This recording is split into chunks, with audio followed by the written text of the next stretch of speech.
CBN to chase farmers with police over refusal to repay loans. Welcome to the news, and thank you for tuning in to listen.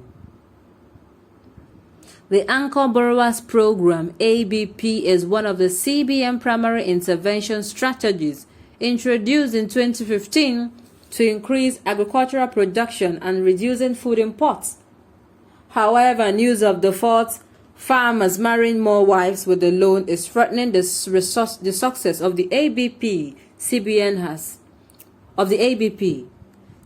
expressed anger and has announced plans to arrest chronic defaulters of its loan, targeting rice farmers.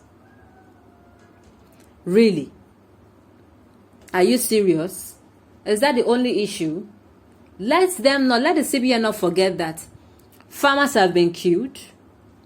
Their farmlands have been destroyed. Let them consider these things before they act.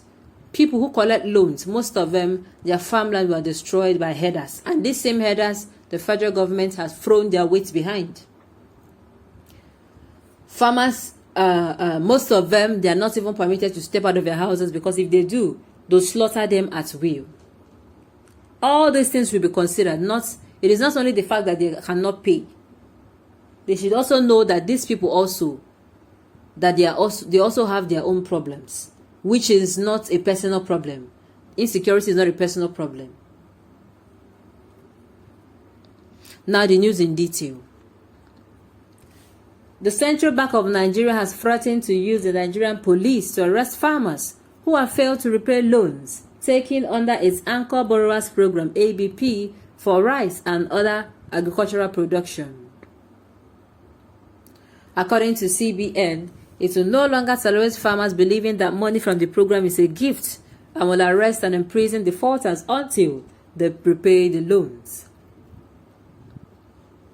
Saudi Idris, the CBN comptroller for the Bauchi branch, said this while addressing at the Secretariat of the Nigerian Union of Journalists (NUJ). Idris further stated that despite the fact that many farmers have stayed, loan defaulters were notably prevalent in the rice farmers' nairametrics report, he said. The majority of individuals have paid back, but there are a handful who have not.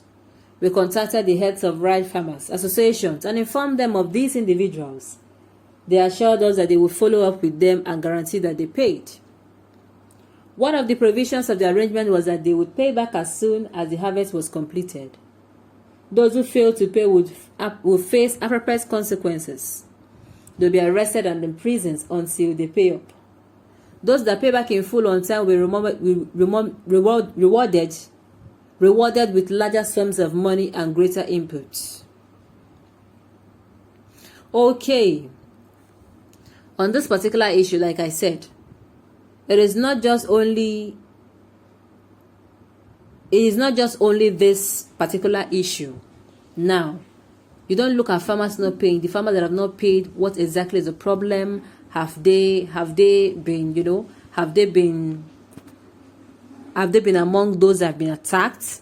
Have they been in the middle of the crisis that is going on? Consider all this before making the arrest. The Punch, in an editorial report that as at March 2021, farmers were owing over 463 billion. The report went on to describe the central bank various intervention as wasteful, as from November 25th to March 2021, 615.4 billion naira has been disbursed to 3.04 million farmers out of 152.3 billion was repaid. Okay, like I said earlier,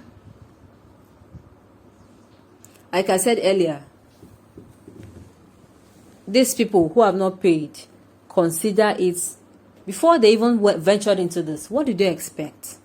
How did they believe that this thing would be a success? I believe before you actually, say you want to try something else, you'd have analyzed what is the worst that can happen, how do you curtail and control it, all those things involved. Now me, I'm saying people who have not paid, it's not that I'm supporting them, but look at them closely Are they people who have been in the crisis? Are there people who have been in the middle of a crisis of insecurity in Nigeria? Have there been people who bad roads have been the cause of their problem? You know, you look at all those things.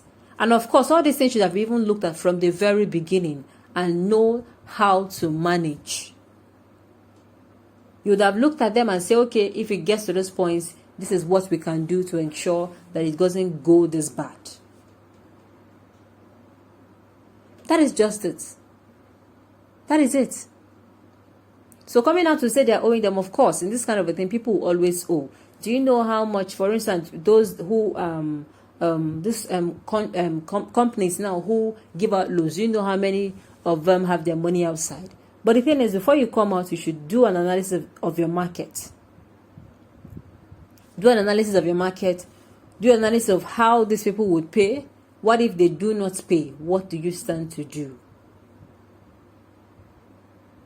What do you stand to do? This is a very, very good question. What do you stand to do? So I want to believe that strategies were placed in line for this. And they also saw this from the beginning that, okay, some people might not want to pay back, or some people might think that this thing is free money. What do we do to these people? Do we arrest them? Or do we make them understand? You talk to them until they understand that this thing is actually borrowed funds. Sincerely. You talk to them and they understand that this thing is actually borrowed funds.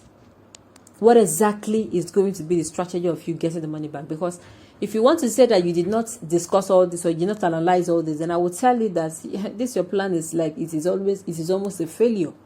Yes. And they have spent so much on this particular issue. Like so much. So much.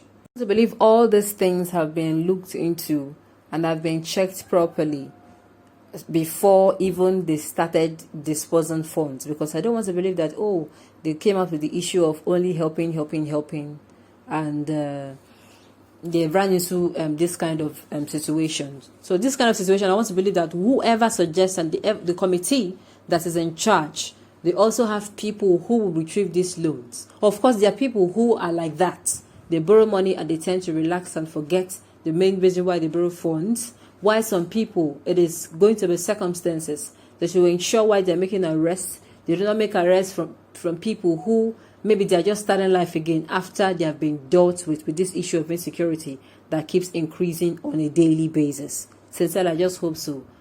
And if, of course, it stands that it is a problem, they should learn from this one and make sure whatever policies, they make the right decision and make sure they oversee everything very well so that nothing will look wasteful or nothing will look like wasting of resources. On this note, we have come to the end of the news. We say thank you for tuning in to listen. Until I come your way next time, enjoy the rest of the day.